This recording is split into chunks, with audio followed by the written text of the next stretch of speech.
bracket busted? Start fresh each round and compete for your chance to win a trip to the 2019 Final Four. Play round by round now.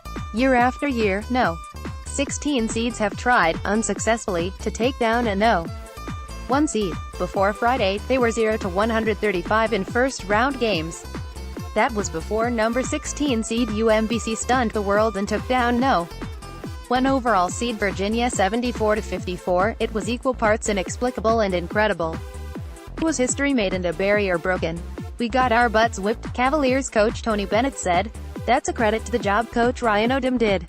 Their offense was very hard to guard, they shot it well. We kept getting broken down, and did a poor job. Bennett was short on words and scrambling to find answers for the loss that stunned America. Putting it into instant context is a tough ask after being shell-shocked, and even he couldn't exactly put a finger on what happened that took his team from a title favorite to one and done. So where did it all go wrong for Virginia, the ACC regular season and postseason champs? The team that finished with the best record in all of college basketball? It started with UMBC breaking down what Virginia has done so well all season. Virginia's defense collapsed entering Friday. Virginia boasted the number 5 overall three-point defense in the country, limiting opponents to just 30.3%. UMBC smashed that number by sinking 12 of 24 from beyond the arc. Retrievers carved out space on offense by dictating tempo, and Virginia graciously allowed it, which paved the way for UMBC to find easy opportunities and quick baskets in transition.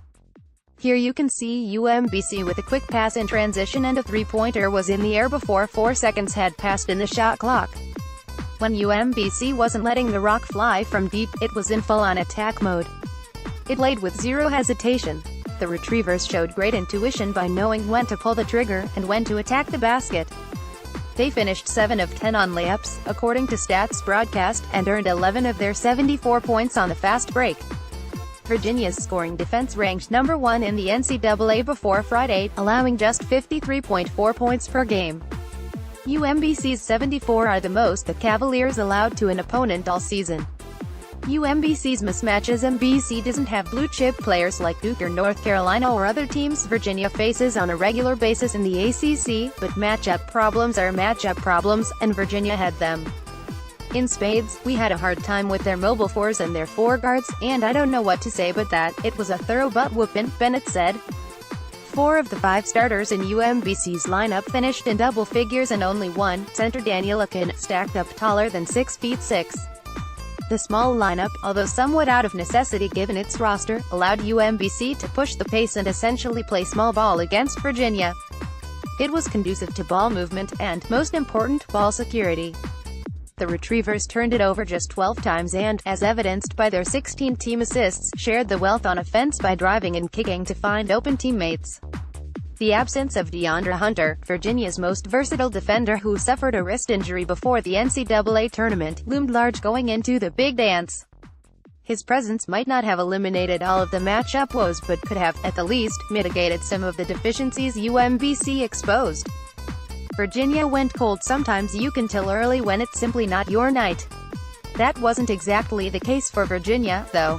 Although it went to halftime tied at 21-all, the Cavaliers shot a respectable 39.1% from the floor and had their defense operating well enough to keep UMBC uncomfortable.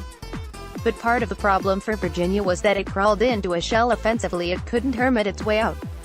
The Cavaliers went more than 10 minutes of the second half without landing a three-pointer and took just 5 in the 10-plus minutes before one finally went through the net.